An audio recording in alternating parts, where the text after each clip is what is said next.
Hello, welcome to Into the Void, August 2nd, 2017. Uh, Once I get to going here, I'll uh, put you the link there if you want to join. Uh, so, uh, I talked last time about,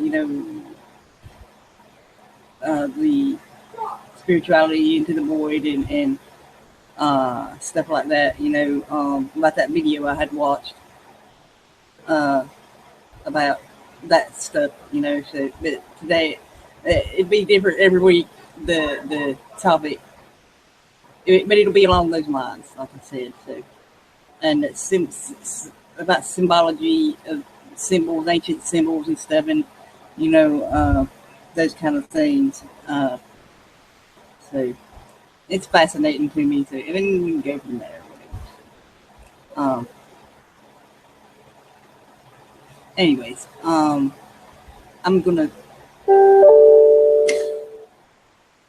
Hey, Odin on Skype. Hello. Uh, anyways, I figures they were both. Uh, Dean hadn't heard from him in a couple of days, and there he is. There. Anyway, like I said, I'm gonna have this. I'm gonna smoke, and then I'll get into my stuff. I got some stuff about some stuff up there. Anyway, so uh, okay. Well, my shit. It's messed up. Okay, that's better. Okay. I can't open the Skype now, shouldn't it? Uh, Anyways, okay. Hey to Jamie. Hello. There. Uh, I'm only been on like a minute too, so uh, and like always, I'll put my links below. So when I'm done, so some wiki links and some other one or two other links. Anyway, uh, so, this is something that's close to my area. Uh, so it's the symbology of the serpent. Um, the Serpent Mound is in Ohio. Uh, so I'll show some wiki stuff about it and then everything. So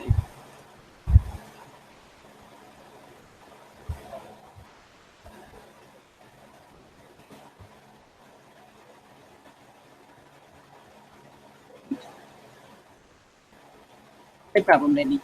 I understand. It's cool. I came home this morning and I got up at like 4 this morning. I had to take him to work and shit and come home and like 8 o'clock I went and laid down to take a nap. I told the kids wake me up at 9:30. Guess what? They fell asleep too. So I woke up at 11. So kind of been behind all day since then. So yay. Um, so but anyways, um, like I said, I'm gonna get into that here in just a minute, and then I'll put the link there to join in the chat thingy. So, uh, so and like I was talking with Debbie and Bearcat, I'm gonna do more art stuff on my Rebecca Lynn channel. I had it linked on this page. I mean, on my Rebecca page, but I took it off and put something else. The New Earth channel. Anyway, but yeah, I'll be there, Rebecca Lynn. I'll try to find the link to that and put it in there. But I'll be doing more of the art stuff there.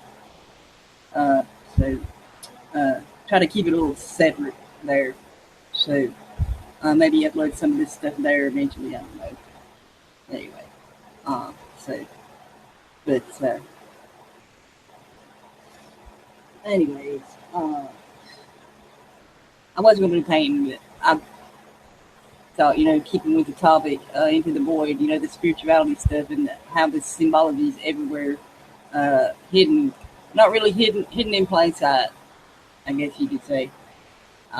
So, anyways, I'll start with this here.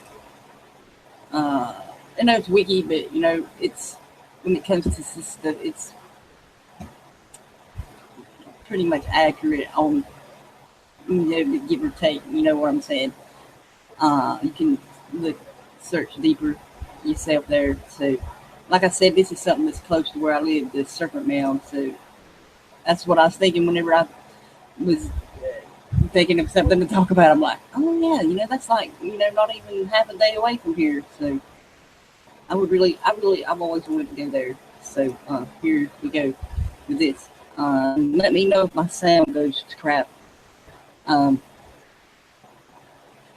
serpent is one of the oldest and most widespread mythological symbols. It's derived from Latin, crawling animal or snake, serpents. They've been associated with some of the oldest rituals known to humankind and represent dual expression of good and evil and dualism there. I'll just show this real quick. You probably know what it means anyway. It denotes the state of two parts. So there you go. It's that. Okay. In some cultures, snakes were fertility symbols. The Hopi people of North America performed a ritual to celebrate the union of snake youth and snake girl, an underworld spirit to renew the fertility of nature. During the event, snakes were handled.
Around 1070 CE. Most recent dating places now at around 300 BCE, once again suggesting Indian construction. Interesting. So it's the largest serpent effigy in the world,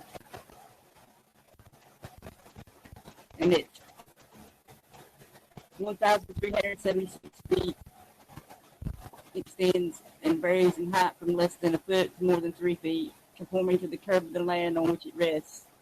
with its head approaching a cliff above a stream. It winds back and forth for more than 800 feet and 7 coils and ends in a triple coiled tail. The serpent head has an open mouth extending around the east end of a 120-foot long hollow oval feature that may represent the snake eating an egg, though some scholars posit that the oval feature symbolizes the sun, the body of a frog, or merely the remnant of a platform. It could be any of them. So its extreme western feature is a triangular mound approximately 31.6 feet at its base and long axis. There are serpent effigies in Scotland and Ontario that are very similar. I'll have to look at that. Oh, it's a dead link. Anyway, I'll have to look them up too. Cool.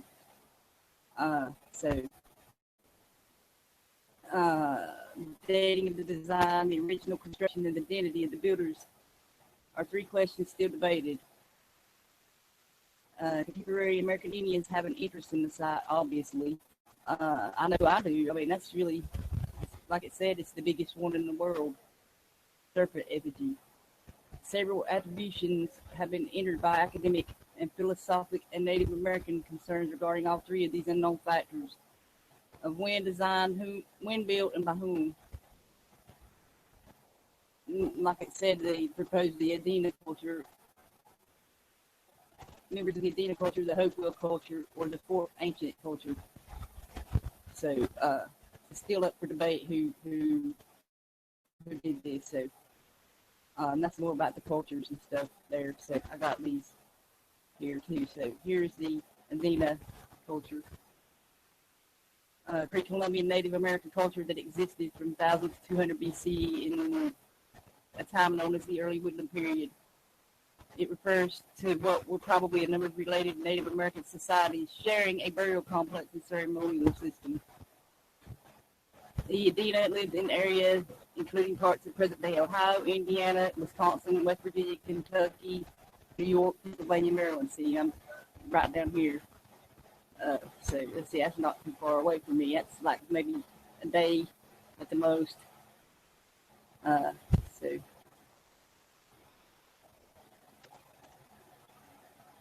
see there, it's the 200 scattered, 200 sites in Central Ohio Valley, and another 200 scattered throughout the other states there.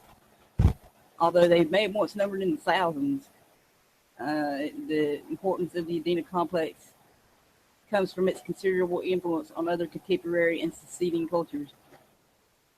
The Adena culture is seen as a precursor to the Hopewell, which are sometimes thought as an elaboration or zenith of Adena traditions. They were notable for their agricultural practices, pottery, artistic work, and extensive trading network, which supplied them with a variety of raw materials, ranging from copper from the Great Lakes to shells from the Gulf Coast. It was named for the large mound on Thomas Morganton's early 19th century estate called Adena. See, it's probably not even what they really were called. This is just what they are calling them. So, anyways. Last messages are still seen in their substantial earthworks. So, prominent mounds. Here we go there. There's a lot of this stuff around here, too. Not of them. It's Cherokee, mostly around here. So, there we go. It's really interesting stuff. Shamanism. Although the mounds are beautifully artistic achievements themselves, they created smaller, more personal pieces of art motifs that became important to many later Native Americans and with the Adena, such as the Weeping Eye and Cross and Circle design became mainstays in many succeeding cultures. Many pieces seem to revolve around shamanic practices. That's, it's more or less spiritual doctor there, if you don't know what that is. And I know y'all do, anyway. And the transformation of humans into animals and back to human form may indicate a belief that the practice imparted the animal's qualities to the wearer or holder of the objects. Anyway, let's see. And the pipes were either, the shaman, had the That's what it says. The objective of it may have been altered states of consciousness achieved through the use of the hallucinogenic plant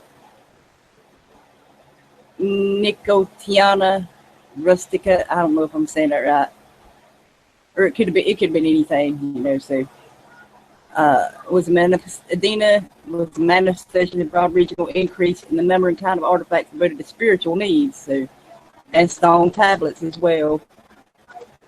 I know there's the oh man, what's the name of that one here near here? Oh, freak. I can't think of it right now, but there is a really big one, a big stone, round stone here. I'll probably think of it later. So, anyways, there. This is pretty much it on it, the Adena, and then here's the Fort Ancient people. That's after them. The Serpent Mound there. So they were a maize-based agriculture society. So, like I said, they named these cultures after places where they find the artifacts and stuff. It probably wasn't what they were really called at the time they were around. You know what I'm saying? So. The site is located on a hill above the Little Miami River, the Fort Ancient Ohio. There's what it's talking about, archaeological site. Close to Lebanon, Ohio. Most archaeologists do not believe Fort Ancient was used primarily as a fortress.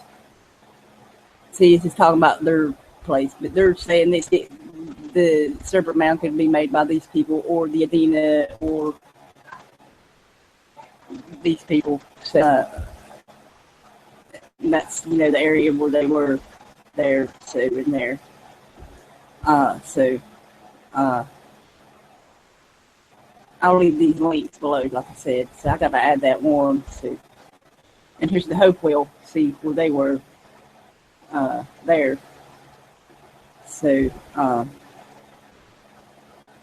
this system ran from southeastern the U.S. as far south as Crystal River Indian Mounds into the southeastern Canadian shores of Lake Ontario in the north, as you see there.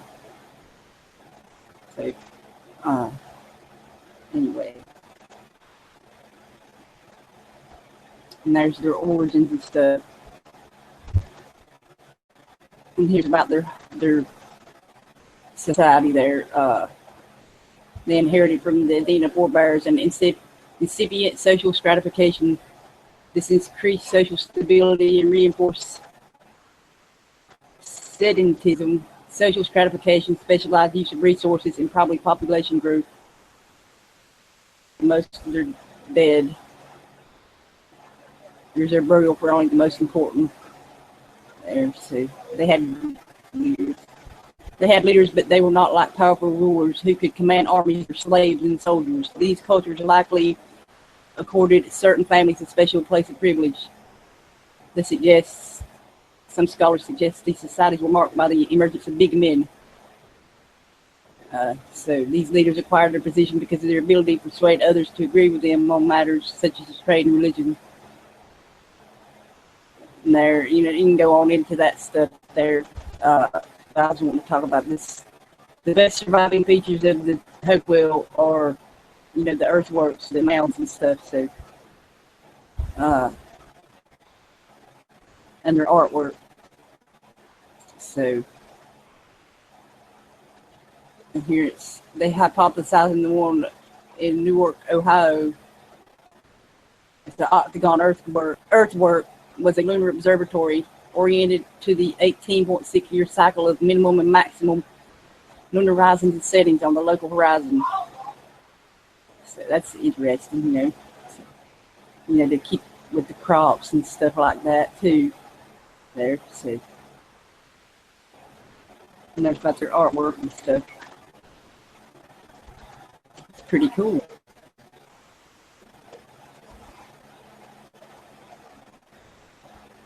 And here's another culture there to look at too. So, there was a Hopewell group too. So, all kinds there, you like I said, they don't teach you this shit in school. So,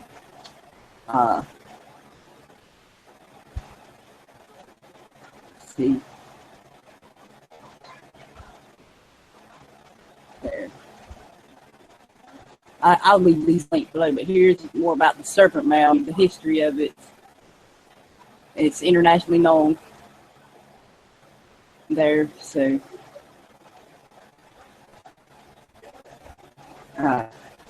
it's on UNESCO's list there for protected sites, of course. So thought that was it there. And that's all. This is the site where you can like go and look at it and stuff. So anyway, and I found this as well where they were saying it's older than what they think it was. This was back in 2014 where they put it on UNESCO World Heritage List. So they're saying it's older than what they thought. So it's older than Aristotle. As old as Aristotle, I'm sorry. There, so anyways. Just thought that was something interesting to pull up there. That's all pretty much said there, I think. Yeah. No, there's more. Anyways, it's more or less saying what I said there. It said there in the wiki, most of it. So, there's it drawn out there.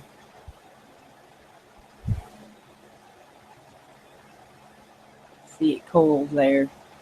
And anyways.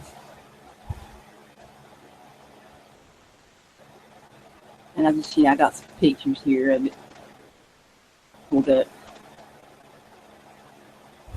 showing how, how really how big it is there. So, like it said, it's the biggest snake effigy in the world. So,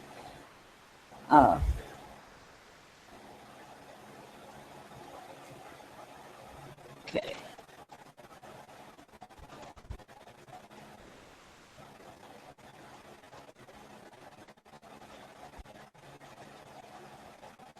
I don't think that's so. Anyway, that's a drawing there.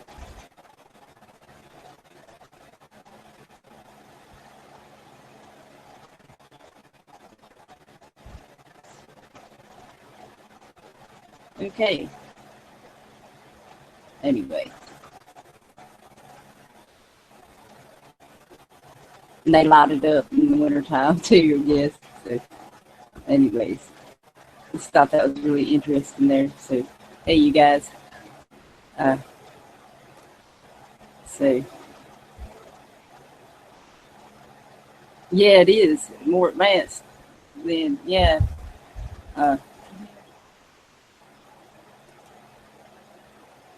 Anyways, I gotta get that one link there. Let me see.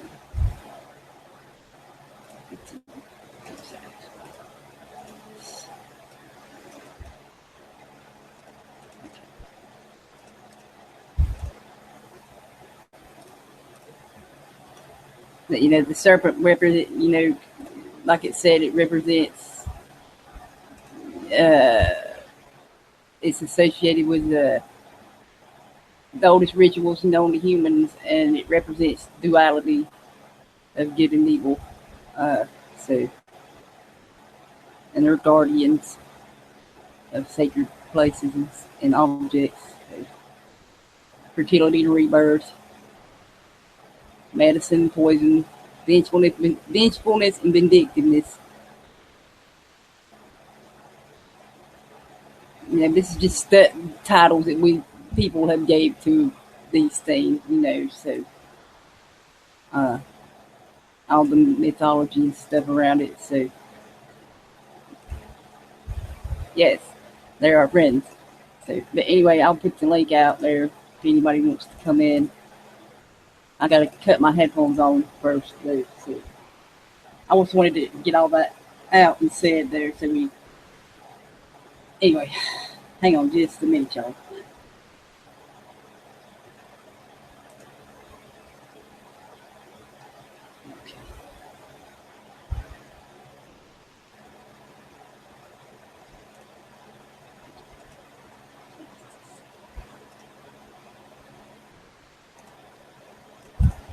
itching my headphones.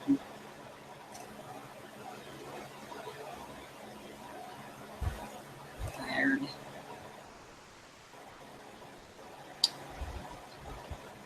Anyway, here we go. There. Now, really quick, grab that so I can delete it. So, anyway, it'll be in the box. So.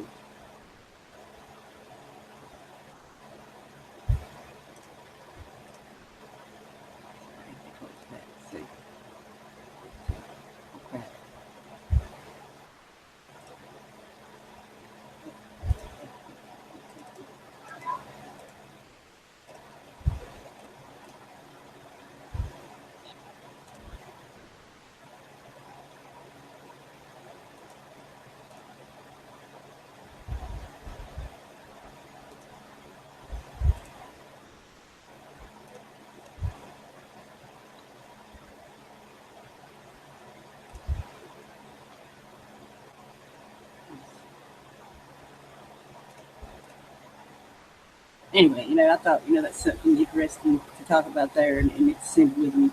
And, like I said, I need to look at the ones in Scotland when I tried to look that link there. If anybody's going to come in here, so let me know. Or I'll see. So.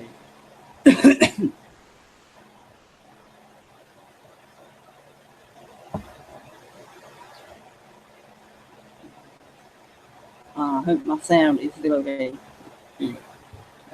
Hi, you guys. There. In the chat and maybe watching.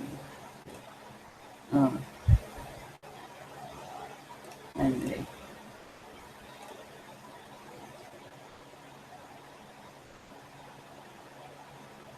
So, but yeah, that's something. Like I said, I've always wanted to go visit that place for that reason, the spiritual meaning of it and everything. So, it's. I would like to go there sometime, maybe later this year. That would be really cool. So, road trip. Anybody wants to go? So,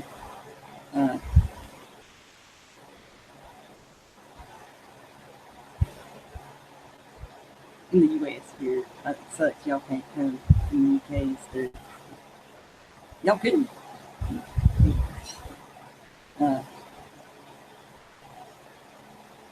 Yeah, that's always fascinating. And there's a lot of stuff around here that's like the Judicilla rock.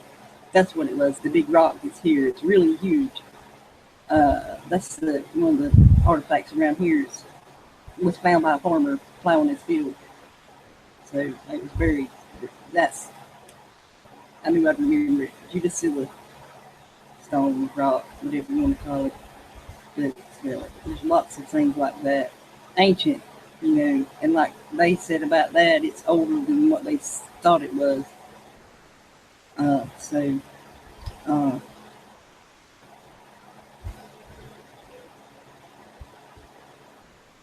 anyway.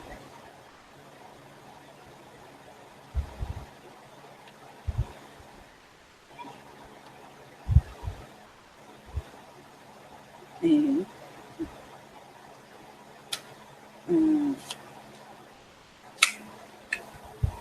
Georgia, there's a lot of stuff in Georgia. There's pyramids, buried.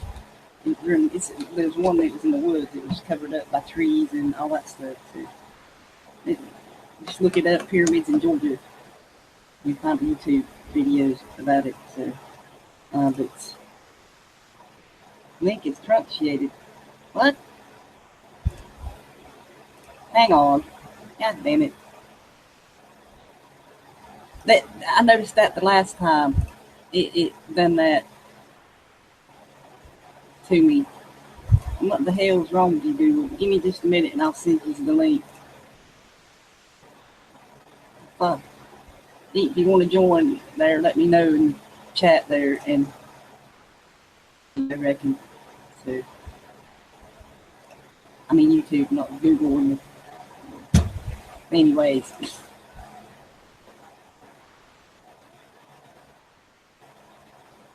Okay.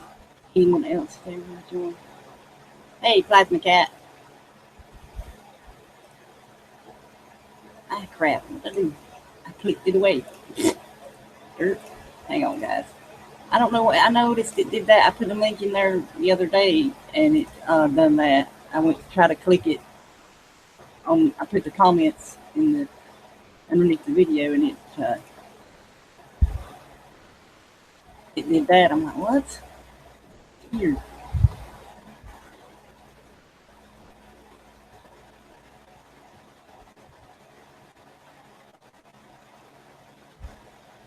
Okay, Plasma Cat, it's not pulling you up. I'll send it to your other one. So, but is there anyone else there wanting to join? Okay, here we go. There it is. It's coming to you via Google, so just be looking. Oh, you got it now. I'll send it anyway. So, there we go.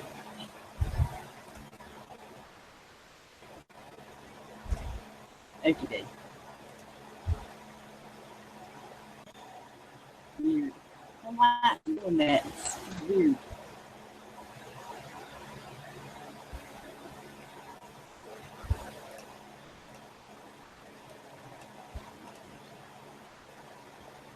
Awesome.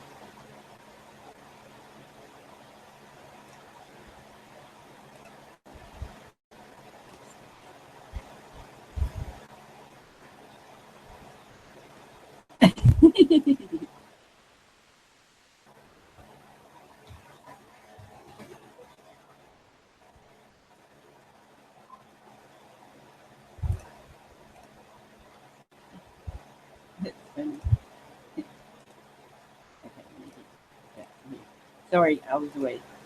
There we go. Okay, you're out of the box.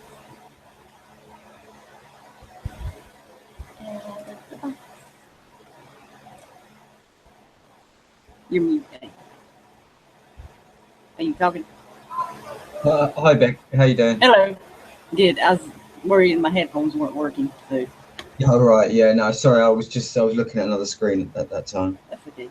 That's what I was doing too. So. Now, I'll tell you what it was. I tried to copy the link and then put it into Internet Explorer because since I what did I do? I reloaded Firefox, and it basically you need to get a Firefox 23 or something, yeah, so that you can use Google Plus, because they disabled it on the latest platforms because the Google's all Google's going on. That's why. Yeah. Now, what's your take on the serpent symbolism? What do you mean? What's my take on it? I mean, what do you think about that serpent mound? I don't know anything about it, Beck. You don't? No, not really. I mean, I see that, you know, it's interesting looking at that picture. There was no, it's not like looking at an image of a man being nailed to a cross with blood pissing out of his wrists and feet and jabbed in the side. You know what I'm saying? It's like, it's a completely different mental message, you know, or spiritual message that it gives to you if you're, you know, when you're looking at those two different images there. You know, it's like I said before, you know, the founding fathers of America, I mean, what they did when they carved their images in the mountain or on the mountain there, you know, the Indian culture were there for 1,000 years, and they didn't feel the need to put their big chiefs on there, did they? No. Do you see what I'm saying? So it really shows you the mentality of the Western mindset. Just will deface anything. I mean, you're talking about a 4-year-old child again. Yeah. So you see what I'm saying now, how that applies to just absolutely anything that you look at, any just childish behavior that you look at on a global scale, like what they're doing, their monuments and their tall buildings, their destruction of nature, and, you know, that is a small child. You know, they don't think about tomorrow. It's me, now. Yeah. You know, and that's really the people that are running the planet. Oh yeah, definitely. You know, they talked about their culture there a little bit too, the natives, and you know, it was like there were no real head people, so they none of them had the power to command armies and shit like that. That was something they decided all together as a people. Yeah, so definitely. Yeah. There we go. So that was their society. So yeah, I think we could learn a lot from them, the Indian troops and that. But, you know, I've listened to a lot of them. I think, you know, they need to modernize a little bit, the Indian chiefs, because they've got a lot of wisdom, but it's a little bit antiquated. And I'll give you an example of that. It's like when they say Mother Earth and Father Sky, it's like the sky is part of the earth. That is Mother Earth. So it's not really the sky. They're probably referring to the heavens or the night sky, but it's not clear, you know. It's not. I only thought of that when they, you know, talking about it now. But I had it in my mind because of hearing that saying. So they need to clarify that sort of stuff. But they've got a lot of great teachers, and I think that really they should sack everyone in Washington DC and put Indian chiefs up there. But they probably wouldn't go up there anyway if anyone had had any self-respect.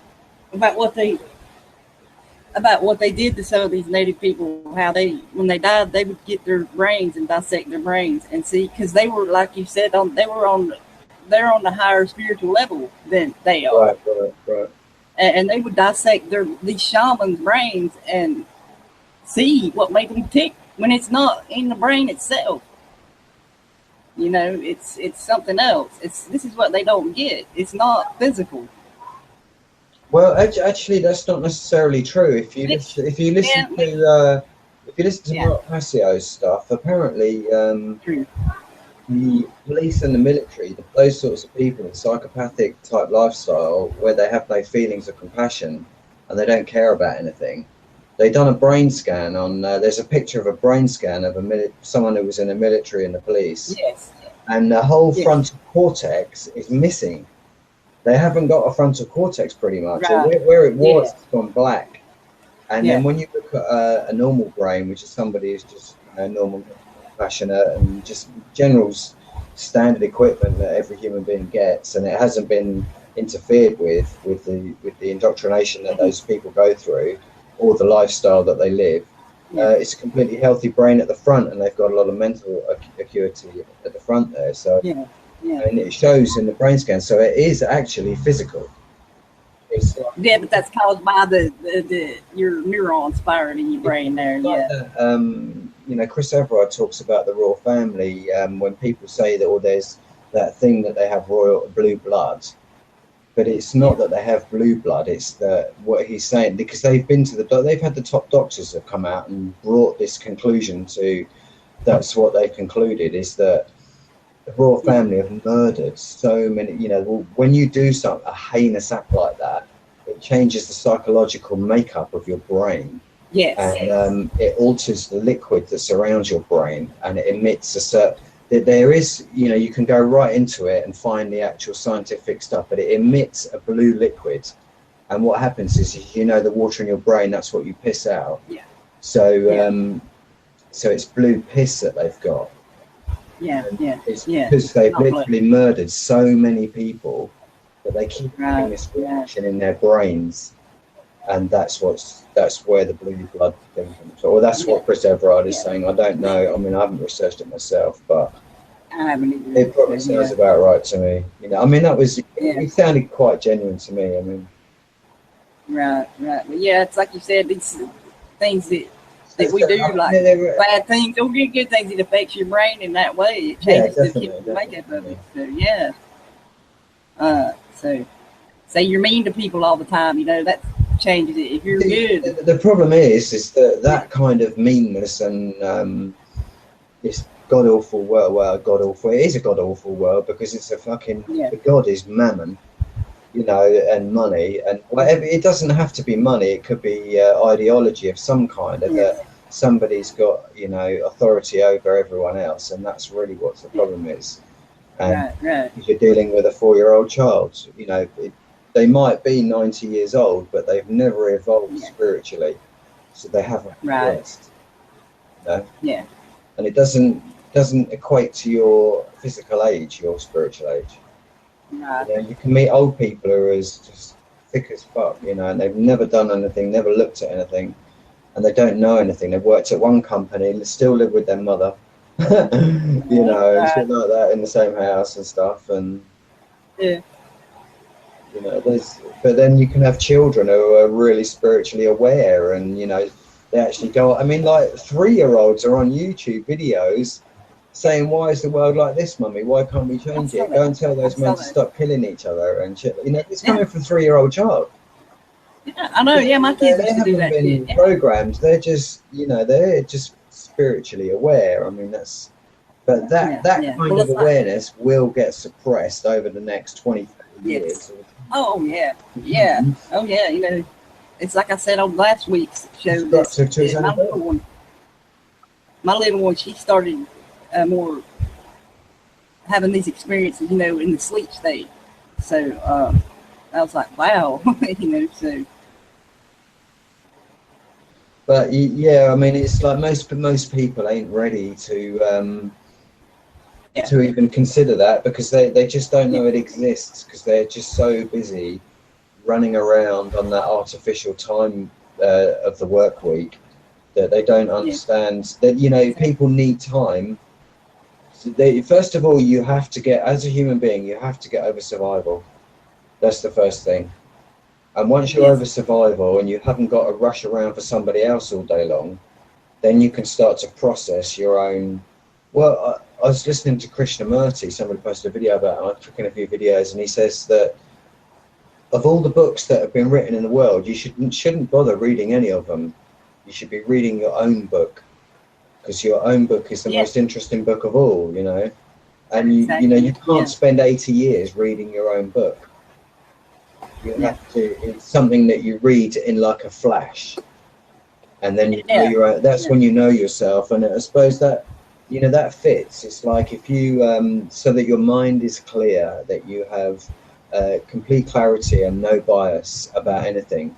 So in those near-death experiences, when, you know, the world seems to go into slow-mo, you know, like when you're in a fight with somebody and somebody starts to lunge at you, to punch at you, all of a sudden it's like they move in slow motion. Your physical body is also in slow motion, but your mental speed is just increased by about 100-fold, so that you can see what's going on. If you're in a car, I was in a car that rolled over once, and that went over in slow motion.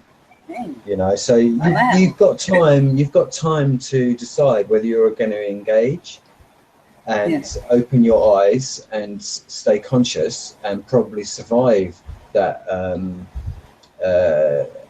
you know, excitement or that experience, or whether you're going to close your eyes and ignore it and probably die. You know, and for the most part, the way that the world is raised and conditioned is that they are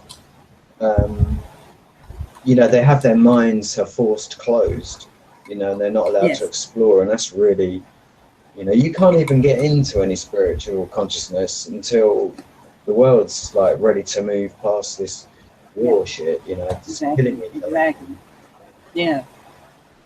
Yeah, and these people that I'm talking, they weren't like these people that's over now, you know, these people weren't more, I mean, sure, they did fight amongst the tribes, but it wasn't no, it wasn't like it is today, you know. Well, they didn't come over here and butcher commercialized. It wasn't the Indians who did. Yeah. They didn't go across the ocean and fuck with people that hadn't even fucked with them. Yeah. Exactly. See that Anatoly guy, that Fomenko or whatever.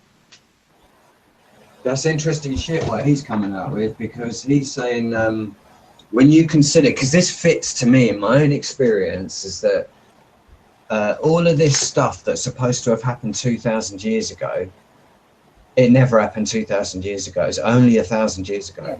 And that's why all of this shit that they talk about, it seems like yesterday almost when I hear it spoken about. To me, in my own, like, when I think back of what was supposed to have, it's like, you know, people like Blake from the 1500s or 16th century, that's like yesterday. I mean, I can almost reach back in my family line. I mean, just going through my grandfather's, you know, can reach back in his memory to when Blake was alive, you know, to know people when Blake was alive. Right. Actually, we do, because Firecat is related to that person. Really? What, to Blake? Yes. Really? Yeah, I like so. Blake stuff. It's really good. I think so. Anyway, I think that's the right one. I'm not 100% on it, but I do believe, I think. Yes, yes, great. Yeah.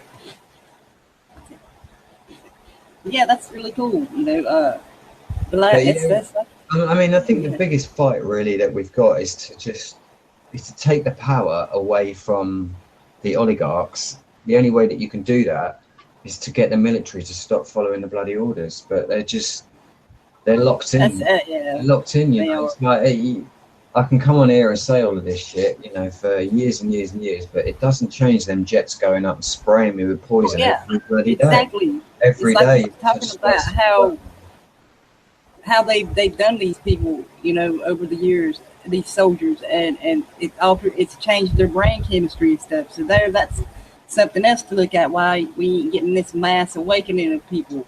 It's not that bad. It's far more you know, a human being is far. I'm saying that's part of it. Well, it's like, you know, the people in the military, you know, they're so young when they go in there. I mean, everybody kind of knows, but once you're involved in the group, you're locked in. You can't resist. You know, very few people in the military ever turn around and reject it. Yeah. You know, so, and not until they've experienced what it's really like, and then they kind of wake up a bit. Yeah, yeah. But not enough of them do. That's the problem. They're such a minority. That's what I'm saying. It's probably dangerous for them to wake up in the military. You know, it's dangerous territory for them. That's like, any of them that do come out and speak out, you know, you got to, it's what they're allowing them to do, type of thing. So you got to look at that too. Well, it's what they're forcing them to do, but you know. Yes. Yeah. So.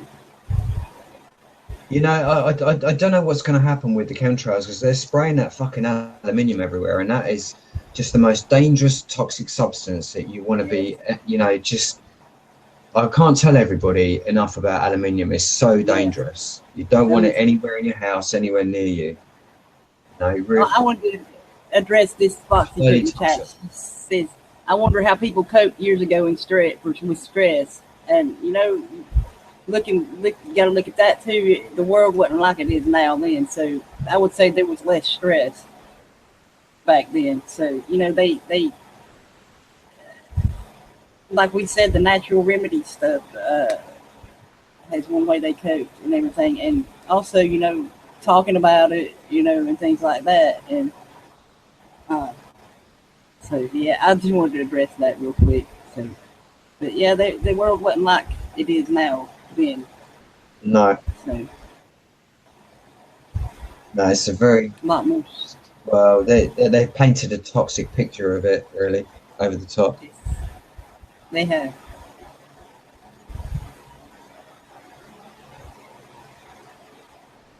If anybody else wants to join here, let me know there. So I'll send you out the link, because I don't know if it's going right on YouTube there. So. Oh yeah, I know I was going to show you. I made a comment on I made a comment on somebody else's video, and they're doing this. They did this to my old channel, and that's why I left it. And basically, when I comment, I can read the comment, but I'm the only one who can see it. Yeah. And when I log out, the comment disappears. I can't even see the comment anymore. That's YouTube. I've had that happen. Because I think it's sometimes it might be where the person deletes the comment too. No, it's not. It's not. It can't be, because when I log back in again, the comment reappears. That's fucked up. That's weird. Because I had that happen the other day. Actually, I have to do that. Yeah, well, that's because they're stopping the communication. They're stopping the truth from spreading. That's what they're doing. I don't know how these people have got the gall to actually go and do a job to do that shit. But I suppose, you know, the people in the military feel, hey, it's better than killing people.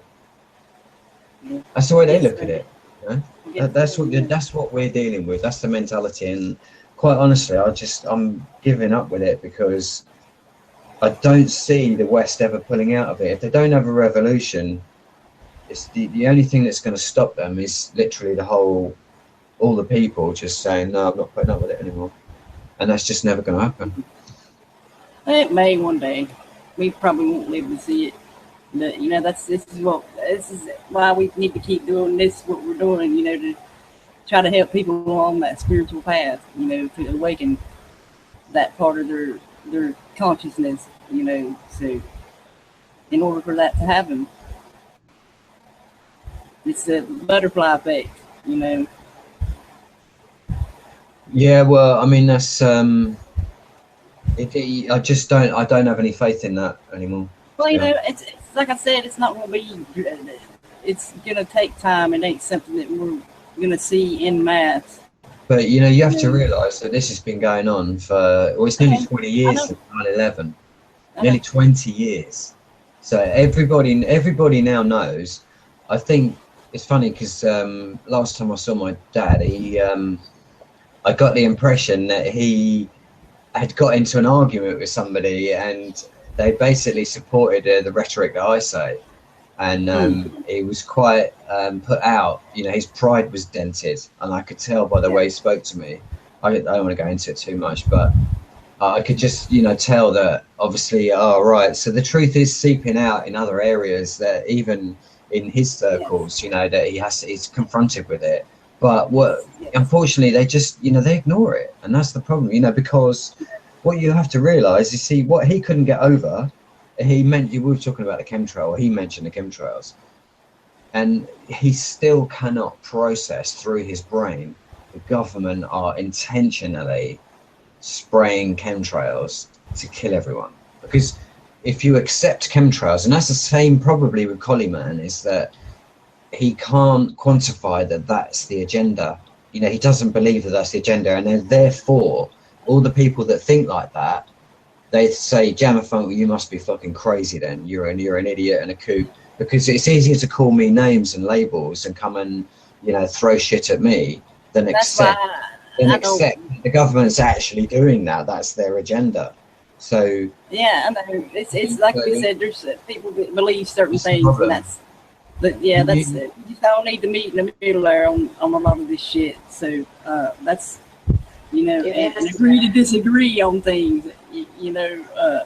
So they have to have it personally happen to them until they'll believe it. Exactly. Well, what I was answering was, you know, how to get people waking up, and what we were talking about is, you know, I'm saying, you know, it's been 20 years.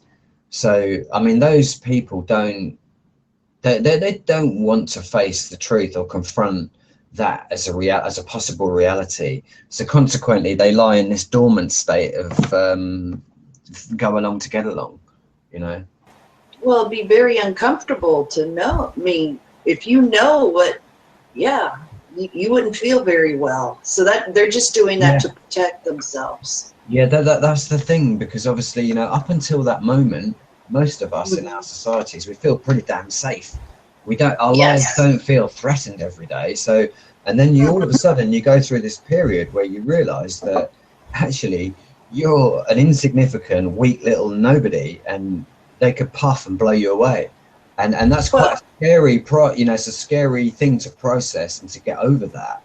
And because that's what essentially the government has the power to do, and it does it every day, you know.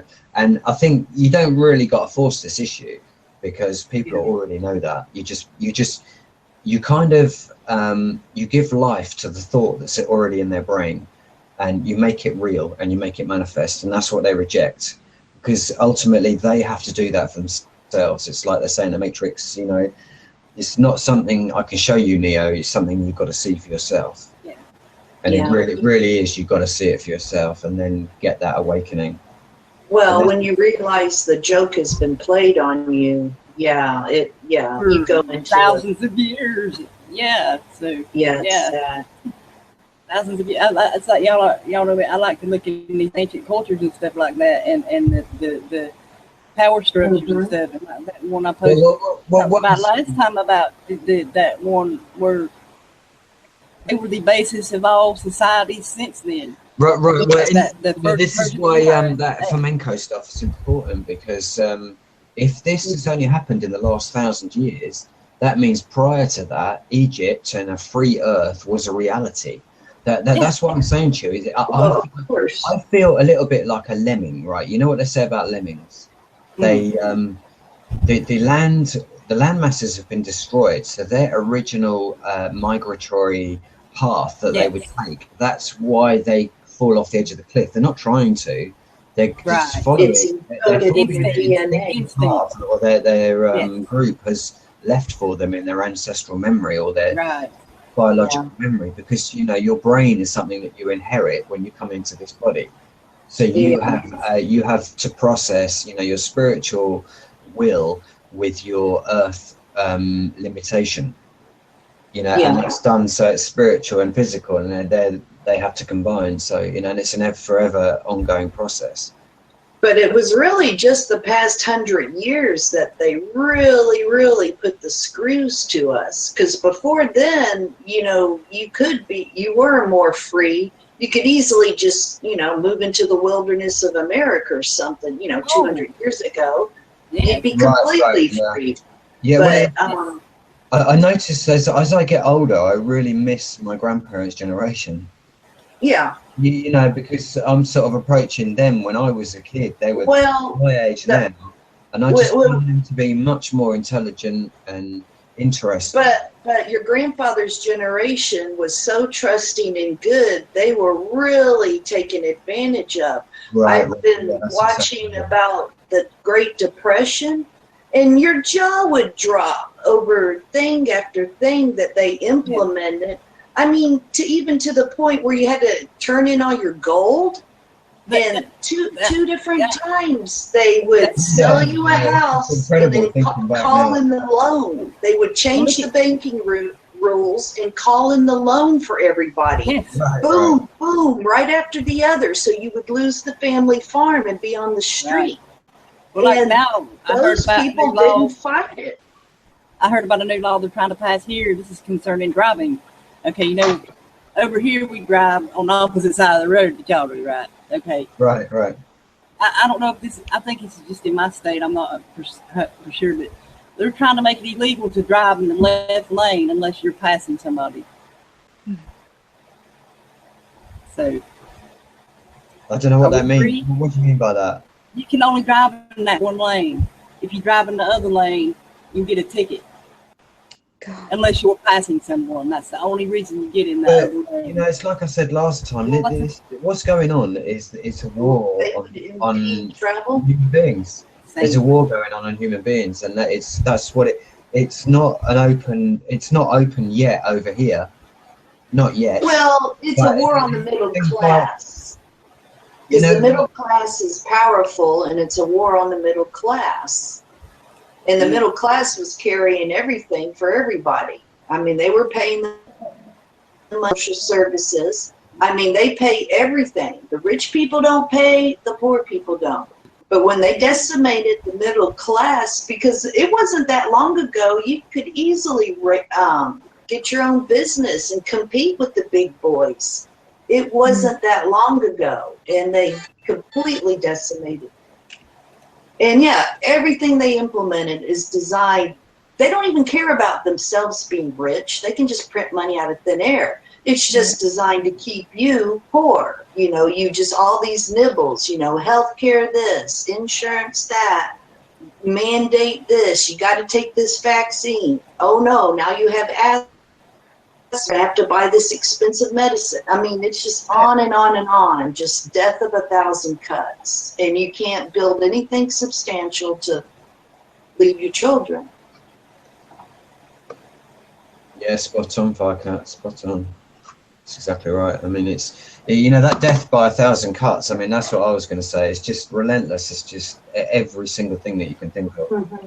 There's a device out there that you can boil water in about 2 seconds just by putting this device in a cup of water. Oh yeah, I've seen that. So no one would ever have needed to boil kettles. But I mean, just think of how many kettles you could boil, how much, you know, how many trees and forests have been destroyed just to heat kettles. And microwave, you don't ever use a microwave oven. It changes, you know. I use a microwave actually, so. Yeah, I don't even own one. But yeah, there's a lot of stuff that, yeah, the softer electric technologies that the ancients used, yeah, all that's been kind of hidden with crystals and all kinds of cute tricks. And then even, like I was studying, like, you know, it's healthy for you to be around a waterfall, and then I've noticed that they always had water fountains in ancient, and they even had a cool way of, it would keep running without electricity. It was done a series of chambers and stuff. It was really interesting. Remember that one I found a few weeks ago? It was underground fresh water in the cave and stuff. Yeah. Yes, but it was called something. It was like the water of life or something like that. I can't remember. But they just did a study with mice, and they found if you're in a positive ion environment, in 2 weeks you die. You got to have that negative ion. And then they showed how, like, office space hardly had any, industrial space had any, you know, school environment doesn't have any. But then going out in the forest, tons of it. Next to a waterfall, tons of it. So yeah, you need to be out in nature to be healthy. But if they keep you in a box inside, it's killing you. And this water was pure, you know, because the where it was, the area, the stones, the rocks, purified the water, and give you all these mineral stuff that you needed. You know? Yeah, that's real. Yeah, they used to do that. It was the hot mineral springs. Huge hotels would build around it, and people from all go to them. And you know, there's one in Arkansas or Missouri somewhere. But yeah, the people used to properties of it. They were much with the healing. I don't think got fracking where you are in the States, but they're fracking every land, aren't they, Jammer, in Great Britain at the moment? And all those beautiful, like, I'm sure there's places like that in UK somewhere, all those beautiful underground streams of pure minerals, and they're just into it and with chemicals. And my son's moved further down south now. So he's in that fracking zone. So you can imagine the tap water contaminated, you know, even more than it is. And it's like, oh my God, you know. And when I saw that video of yours, Rebecca, that cave, it's just like, I remember in Cornwall years ago as a little kid, we used to go around all the caves and things, do a bit of hiking, you know. Yeah. And we came across a similar cave, not as grand as the one that you're showing in your video. But it was like, you can just imagine the old times going back so long ago, how the ancient people used to live, you know, as I just posed that question. Less stress, isn't it? And we didn't have what we got. Oh, much less stress. Yeah. But worrying about everything, if you're going to die 1 minute to the next, you know, whereas we do, you know, they keep people in that constant state of fear, whereas then we didn't. No, well, that's a good point, because you just mentioned, because I need a whole massive new flooring in my wet room now, and that's going to be for me in getting my head around that. And what you just mentioned, Jam, I'd be interested if you got a link on that one. How to boil water without a kettle. Oh no, because I'll be like camping out in my flat. Without mainstream use of a bathroom, I can't use the kitchen sink in my disability needs. And it's going to be there's like a little seal. I've never known this before, but a little piece of seal caused all the water to get under the flooring, so all the floorboard is all rotten, and that's why it smells. Yeah. Yes. Oh, yeah. Most probably a whole week or something, not been able to use, and with my ill health the way it is, dental health as well on top. I need like I was thinking today actually, or the past 2 days, what I've got in the home could use as like I've been looking online as well, you know, campaign ideas, what you could use indoors about the use of a bathroom. It's one, if you think about it, one takes these things for granted, isn't it? And it's not like until you lose that use, what do you think people do, or how do people survive? And there's another channel. Becky, you know that link's still on Google Plus? What's that? That link is still on Google, it's still on YouTube, you know that? What link? The link is still visible, as far as I can tell. No, I deleted it. That's a link to a post. Oh, to a post, right, okay. It says Google Plus. But, you know, like you were talking about all these issues you're having with your place there, you know, like we were talking about the Native Americans. I hate calling them that, but, you know, in that society, you know, it would be taken care of. You wouldn't have, it would instantly be taken care of by the whole community, you know. You wouldn't have all this red tape and bureaucracy and shit like we do nowadays to get something fixed like that. It would be taking care of each other, you know. So that's what they don't want. They want this stress on us and stuff to work. Well, isolation is stress, and it's like I was talking. Tell you what, girls, I gotta tell you, Jalil's converting me to MGTOW, mate. No, don't even bring that shit up, please. I'm serious, mate. You want to listen to some of that shit they're coming out with, because I tell you that is gonna be. I was thinking about it today. What they are talking about. I don't laugh at it because I'm serious, right? What they're talking about is all the stuff that never gets spoken about, all the shit that. You know what? That's part. This is part of the divide and conquer. They have to pay the fucking mortgage. They have to go out to work. Hey, And I've been in a relationship like that where I was married to the state, basically, without even being married. MGTOW is part of the fucking divide and conquer shit. I don't even want to talk about that crap. Well, I'm not saying that's an end in itself, but it's a vehicle to bring that conversation onto the table, because it is a conversation that needs to be had. No, you know, no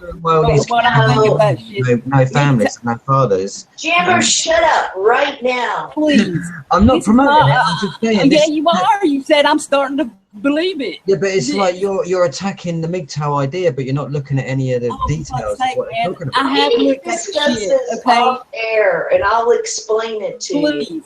Yes, please, because this is part of the divide. I'm not saying they're going to survive like that, but I can tell you now, I don't want a stupid government bitch as a girlfriend ever again. You can all fuck off, because it ain't going to happen with me. Trust me on that one. If you can't survive with me and we ain't a unit, you ain't with me. Well, you know, that's not what MGTOW is. Believe me, the rest of them fucking stupid people, mate, they're all going to die. You have the wrong examples. I'm going to kick your ass. That's what's going to happen. MGTOW is not what you're saying, dude.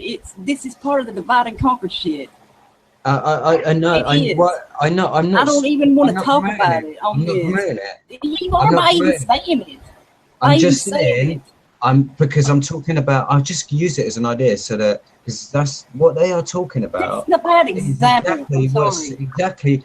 If you want to know why the men have got no balls and no spine to go and fight the government, then you need to go and listen to. I'm not saying support MGTOW. I'm saying listen to some of the arguments. It has nothing to do with the government. They attack women. They attack families. They treat women like whores.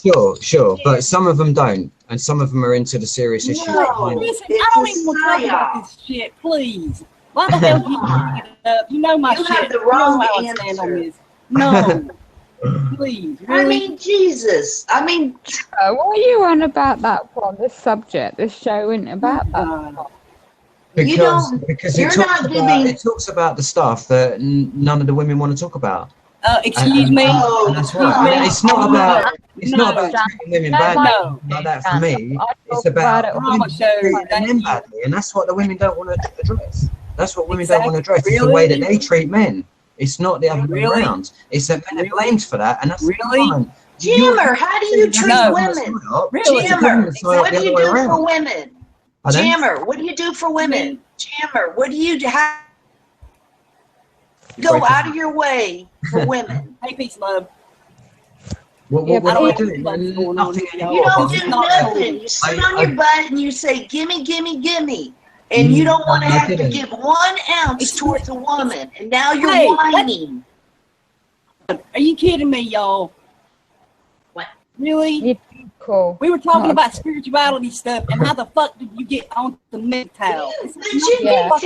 Because you're wondering where the revolution's going, and it's never going to happen. That's what I'm telling you, and that's the reasons why. No, it's not. That's the reasons why. Labels. Listen to this. Can I fucking talk, please? Jesus fucking Christ, man. Look within Gamma. God almighty. Yeah, but that's the real...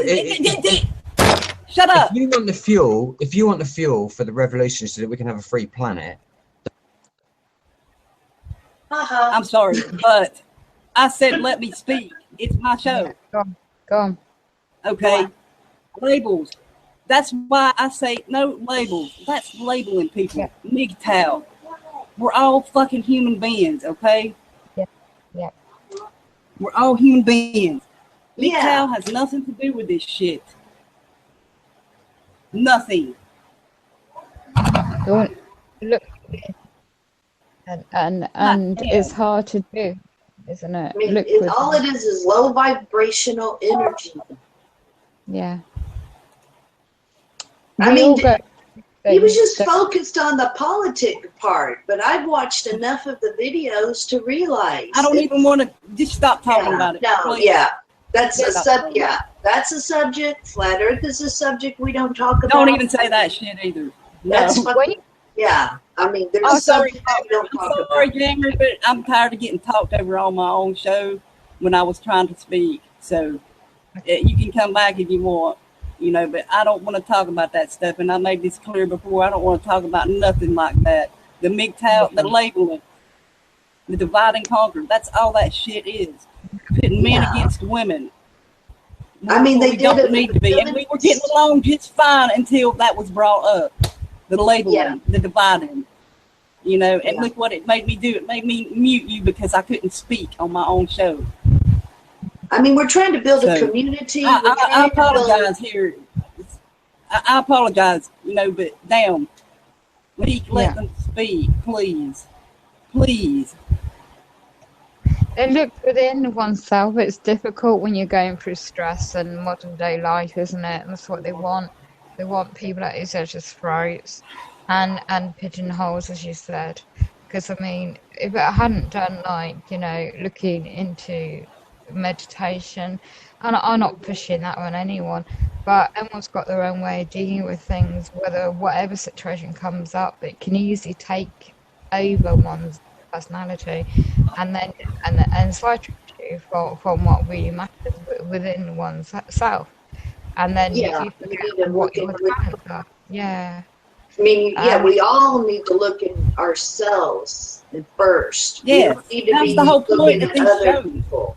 Right now we're all wounded, and we all need to self-reflect, and then try to cooperate.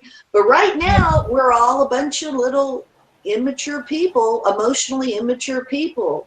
We need to really reflect on how we present ourselves and how we treat each other. And we have to let each other talk too. Each take turns. That's right. Yeah. I apologize, for muting you, but it's that's part of the divide and conquer. And this is about looking within oneself. This is what the point of these shows are, the Enter the Void, to look into yourself. And that was the subject of the show. To look into oneself, not man, not woman. You as an individual being, looking into yourself. Well, not man, not woman, not dog, cat, whatever the fuck you are. You know, you need to fix yourself so you can operate, and don't blame other people. That's exactly. something. If I can interject there a little bit from general experience in myself, when one goes through so much, everyone's in different stages in life and situations. We're not all the same. Would be boring, but from my experience of severe trauma and re-traumatized all my life into the adulthood, and then there's a deliberate, like Jammer, he's very intelligent in the subject he's learned, and similar subjects to but I don't discuss them inappropriately on certain shows. I try not to. But what I've had to do it myself. The hard work is actually like in myself, i.e., the subconscious of the mind, the meditation, to cope with like one doesn't realize sometimes one is reacting outwardly into the world if one has deep-rooted trauma that's not been dealt with. Projection, yeah. Yeah, and then the disassociation can come in, the avoidance behaviors can come in, and then it is hard because other people can see it, but one may not be able to see it oneself because you're going through situations, and it makes it worse when outside influences, the pressure or situations come into play. So it's only by my own situation, by doing subconscious meditation, and my neighbour making the CDs for me and making that effort myself and not relying on anyone to do it for me. And then actually changing the whole perception of not everything, but starting process. It's a long journey. And some people, and then it's building on relationships, and then it's building on the different personalities and makeup of the individuals that one's dealing with professionally, personally, or within oneself's own personality. And then recognizing one's own flaws, and then recognizing one's strengths. It does take time. And the problem when you're trying to deal with all that, I'm not trying to put like a fairy tale image on it, but it's real hard work. It is hard work. Yeah. And when there's in Great Britain, there's constant in the mainstream media of like bringing all these thousands of people for mental health, all the scaremongering going on for the benefit cuts of people being found for work, people ending their lives because of the way the draconian measures are going on. It's all deliberate. So it's all... Today I could have easily gone down that road of like, oh my god, you know, the fear. I thought, no, censure oneself, find an avenue within oneself, find a resource, because, put it this way, unfortunate, there's one good video I found. Someone had to escape Great Britain because she felt she was being targeted but she didn't know the certain subjects that I've learned, self-taught. And it's only by like you, Becca, you shared a really good post. One of those guys it used to be Irish guy. Can't remember his channel. Yes. And he does the raw food as well as inspirational kind of type videos and talks, and other people do that too. And that's very, very helpful because if one is not in that mindset within, you can watch something or read a book or something and look at these key words. I mean, the way I look at it, from my experience of studying what I've studied in many subjects in the law side of things, I put these key facts of experience, now my health has gone downhill, into myself, into the way I deal with my health, and within the spiritual sense, within my conscious and subconscious level. But everyone's different, because as soon as you get say there's a letter in the post and there's another demand and another demand, you can easily go down a downward spiral. And then if you go down to that dark place of all that hard work you've done, how are you going to get out? And this is what they want. Yeah. Well, you have to be able to love yourself before you can even love anybody else. And when they put you, all the stress of what they put on you, you can't love yourself because you don't feel successful because they've torn you down and keep you down. Yeah. So then you can't love yourself, and then how in the world are you going to love your friends, family, and community with any sort of empathy when you're just locked up, frozen? And then they go on the fear and the media shit and all the stuff. Yeah, it's finding when one doesn't have the fiat currency, finance, assets, stabilization within one situation, and you feel sometimes emotions can run away and you can feel isolated and cut off from the world. It's so easily done.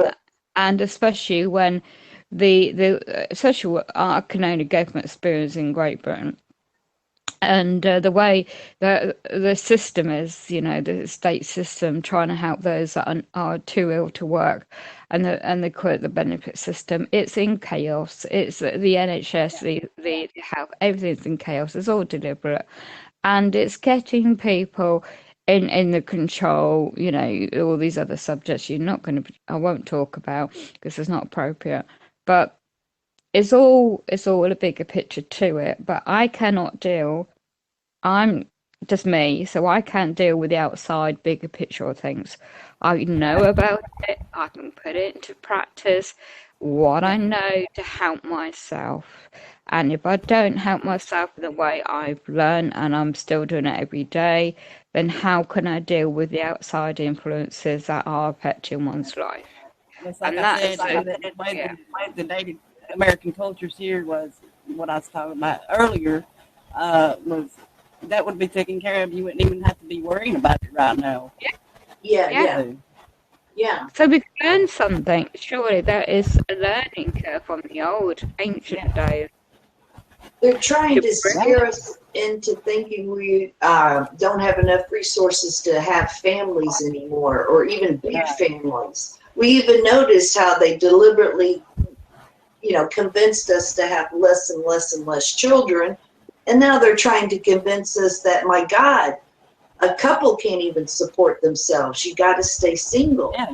That's ridiculous. I mean, there's so many advantages of two people pairing up in this world financially than one person alone. But they're trying to really trick people into this, and then thus even lowering the, population even lower. And even, the poisons they're putting in the food, it's going to be really hard to conceive, and only the rich people that can pay for it are going to be able to have babies. And that's going to be real soon. Absolutely happening now. I mean, it's happening now. Yes. Yeah. Around the world. Sad. Yeah. Poor Becky. Oh, sorry. I just hurricane hurts. Yeah, when you Sorry. children. That's what mute buttons are for. That's right, Liv. Yeah, I did apologize, but I'm tired of getting talked over. Yeah. If it's on my show or other shows, or if I'm even allowed to speak on said other show. So y'all know what I'm talking about. Yeah. But I did apologize to him. That's up to him if he wants to come back or not. So like I said, that was just a subject you hash out off air. Yes. And that's not something that's just too messy and icky. It'll get too because there's so many things you have to explain that you can't do it. You can't do it on air. Yeah.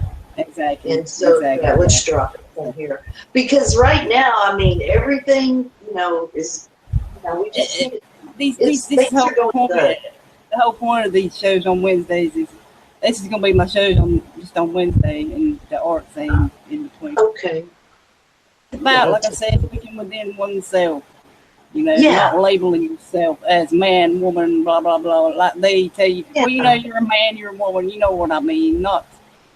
We're all people, creative. We're all people. Exactly. Yeah. We're here to create. We're here to share stories, share our art, our gifts, our talents, whatever we do with each other, and enjoy it, because we all have our specialties: music, art, poetry. It could really go on. Yeah, And we just need to focus on that, and I think it'll make us all happier. Creating versus just focusing on the chaos that's always going to be there. I mean, it's never going to turn off. But what's not is our empowerment to create, and if it's even a small step towards that direction, at least our back is facing their bullshit. It's turned to their bullshit. Turn your back on them. Yes, ignore them. So yeah, I'm all with you. I have a tough week ahead of me, but yeah, things will settle down, and I'm totally going to focus in that direction. I'm not even supposed to be. I'm supposed to be working my butt off right now. I don't know why I'm sitting here, but I am. Bad. Oh, bad. Anyway. Yeah. Anyway, but yeah, that's what the point of this shows is about. Everybody's welcome to join and say their piece about, looking inward and all that, the stuff that goes with I'm it. sorry. It's a big subject. It's a big, broad subject. Yeah. So, I mean, it's also like forever, infinity. yeah, infinity. Yeah. Well, it's infinite amount of things you can do. Yeah, Exactly. it's like looking at solutions as well, isn't it? It's like yeah. In a And creative it's- way. Yeah, We were talking about, he was talking about, I was going to say this, about the part where he was saying about people out there they see, the bad stuff going on, but they ignore it, right? When I went and got that vehicle, I was talking with the man I got it from, and he said something about, I said, yeah, I just hope the price of gas don't go up again. He's like, well, I wonder why it's went up again. I'm like, well, I guess they put it however much they want it to be. Yeah, they do. That was the end of that conversation right there. I tried to go on with him, but it's best not to. he didn't, engage it. So, I do my little bit. It's like he said, some people want to see it. They see it to a point, but then they don't want to see it no further than that. So that was the extent of that conversation.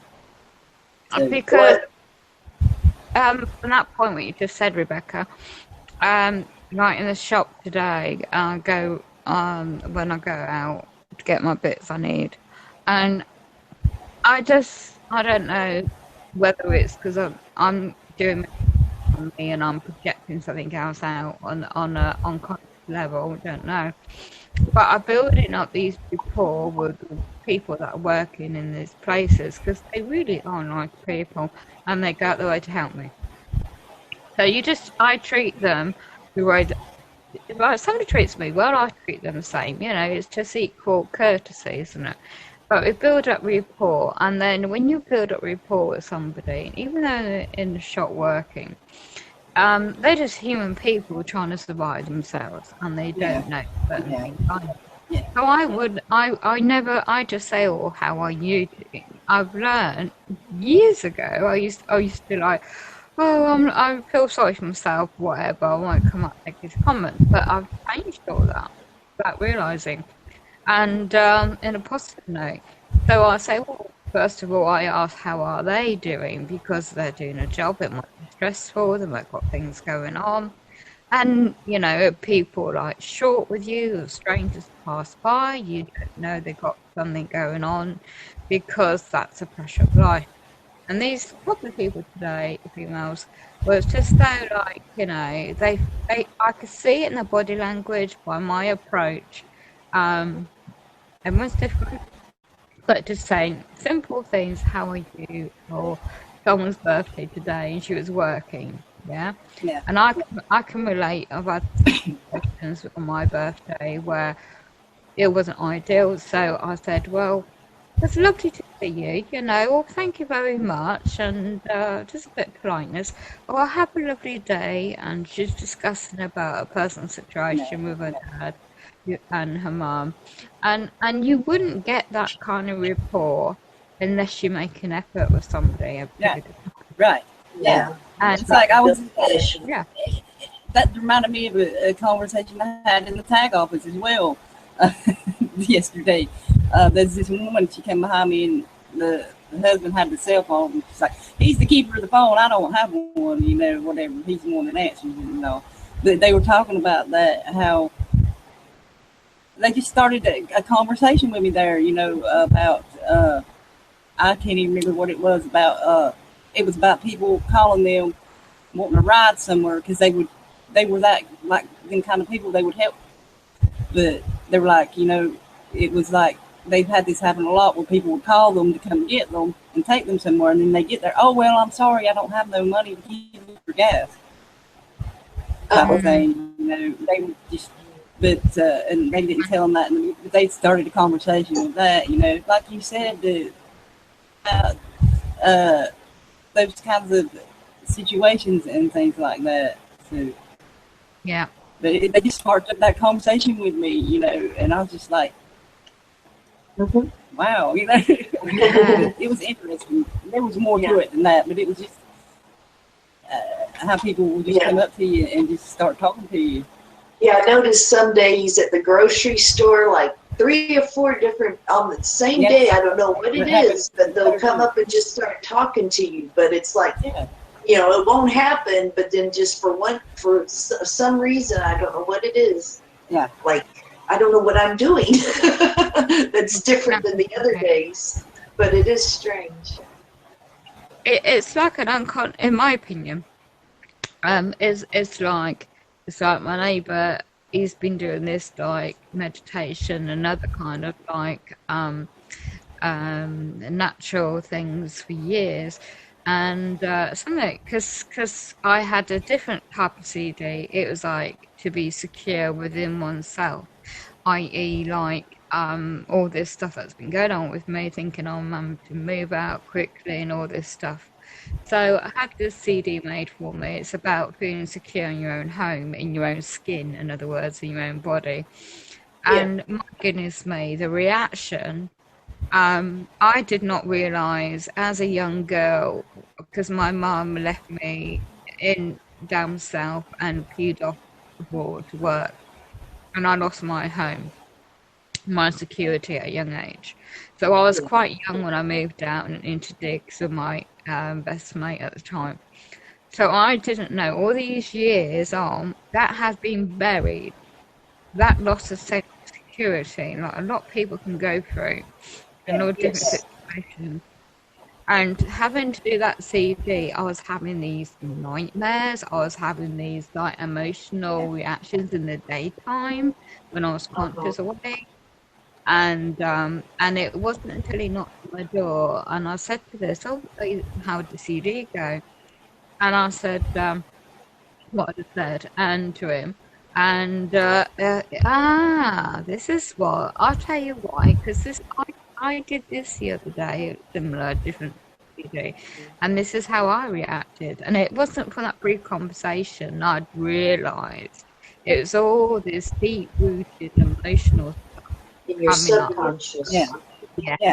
Oh, yeah. I mean, even here, you know, when I moved into this house, 12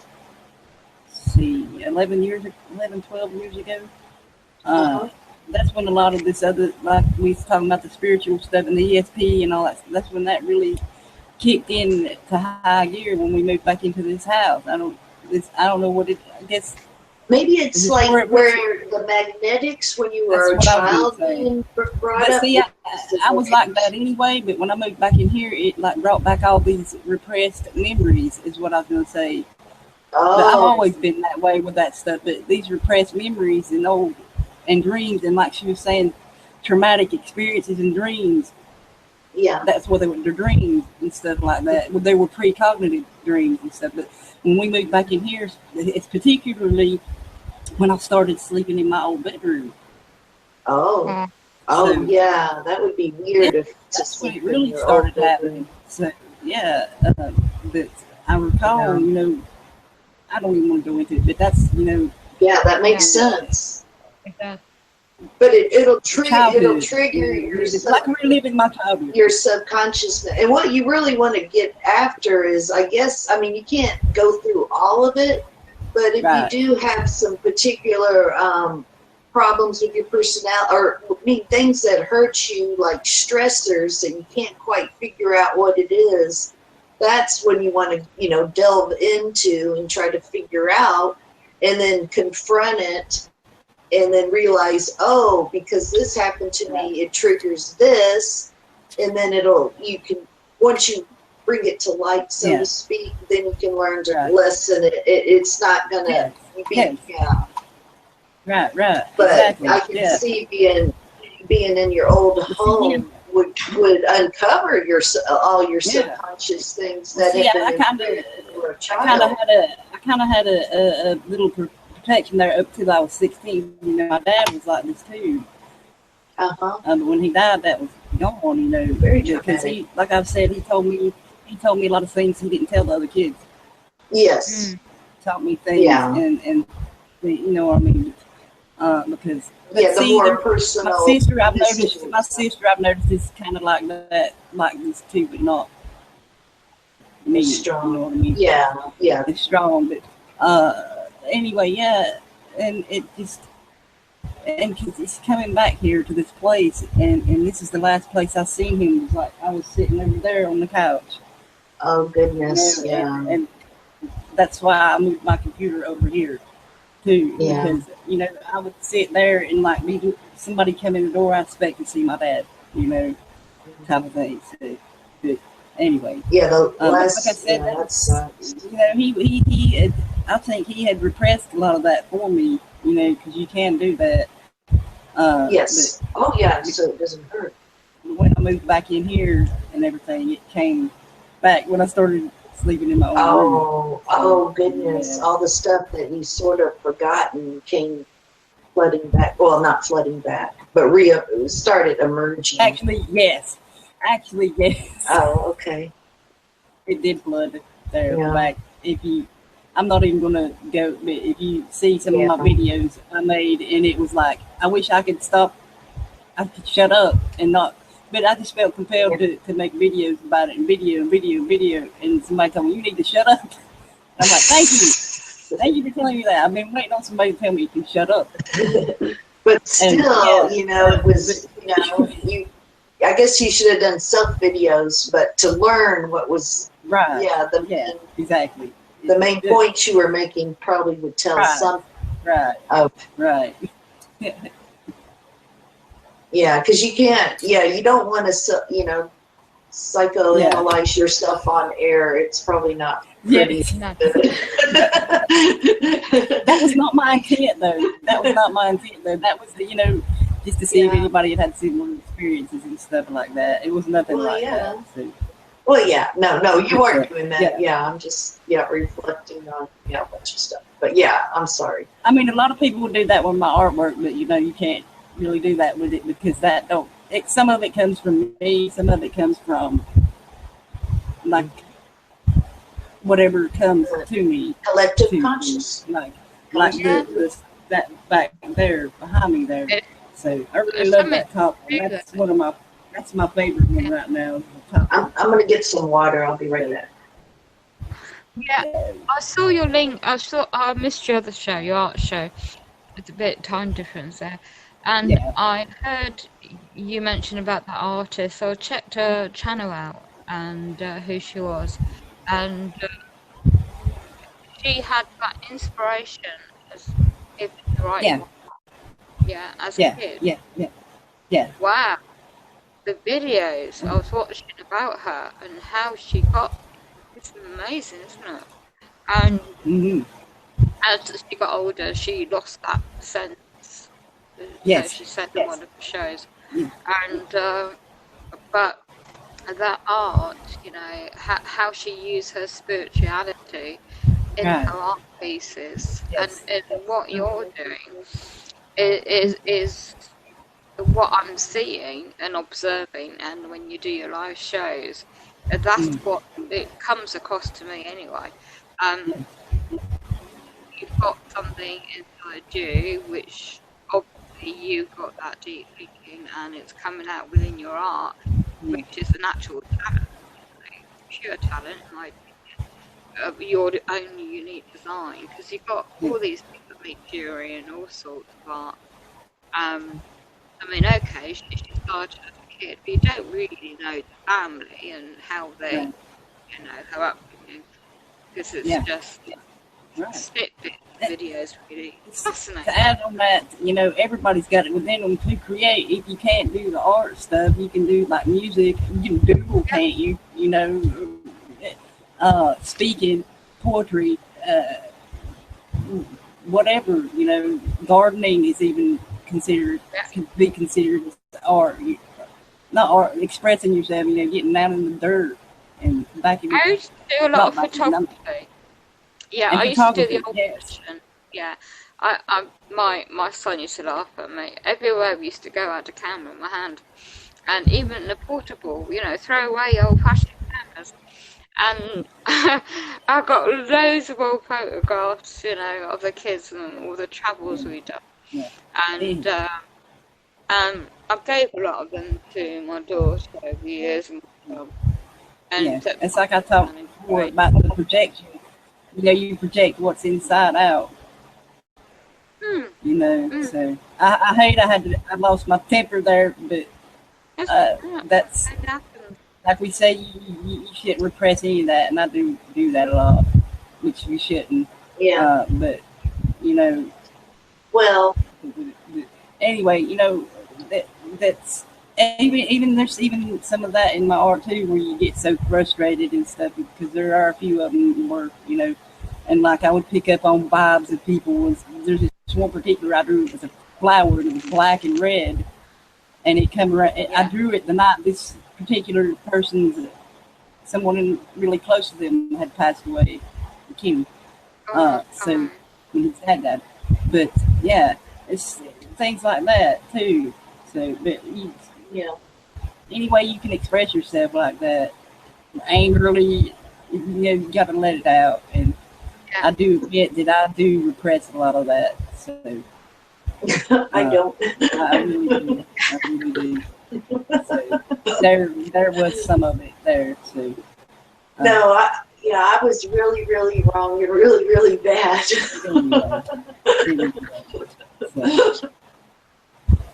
HRM Weapons Machine says, I de-stress thinking and listening to streaming data while the sunlight dances around the porch while watching my cat herd play in the grass. In the grass. Yes, that's fun too. Yeah, that's a good de-stressor. That's actually sitting out in nature. Oh, I'm gonna end this here in a few minutes. I hate to, because we're getting at the good conversation here and everything, but I want to keep it to where it's not so long. I put it on my other channel and blah blah blah, all that stuff. But we'll get. This is a subject we could talk about this subject for plus every Wednesday. So, but anyway, it's all, these shows are all about looking within yourself and expressing yourself and looking back at these ancient cultures and stuff and how they view this stuff. And the symbology, the hidden, that's something else I want to go into next week, the hidden symbology all around you that they're using to hypnotize people with. So, you know, I heard them talk about that on another show here a while back too. So, but I'd like to go deeper into that. If anybody wants to look into that kind of stuff themselves and come on and talk about it, you know. Well, they probably stole the symbols of nature to use against us. Ancient symbols used against us to trick us into doing what they want us to do, type of thing. And like they say, and other things hidden in plain sight, things they use to manipulate us. These symbols, you know, they're hidden in plain sight, and it triggers something in your subconscious there. That's in your DNA probably encoded because it's been used for so long. Right, exactly. Information. Yes. Exactly. But if anybody wants to join us afterwards, you know, just I can throw the link in there again if you want to join us. It's not required that you join. If you want, you can. So, but anyway, but we will be off air here just a sec. I'm gonna say good night, y'all. So I'll see you there Friday. It'll probably be around 5:30ish. Okay. in the evening, 5:30 in the evening on Eastern Standard Time. You check out the World Time. I think I deleted it below. www.worldtimezone.com. That's a good one. That's one of the best ones I found to time zone thing. But anyways, check that site for the time zone thing. But anyway, thank y'all for watching. I hope y'all learned something. I learned something too. Not to press your anger. So, and I'm sorry, Jabber. We're a work in progress. So anyway, don't repress it. So let it all out. So, anyway, okay. Thank y'all for watching. Much love to everybody, and I'll see y'all Friday evening. So I'll be doing the art show Friday evening, and y'all know y'all can join. You ain't got to do no art stuff or nothing or anything. So, but thank y'all for watching and listening and everything. So we'll see you. Good night.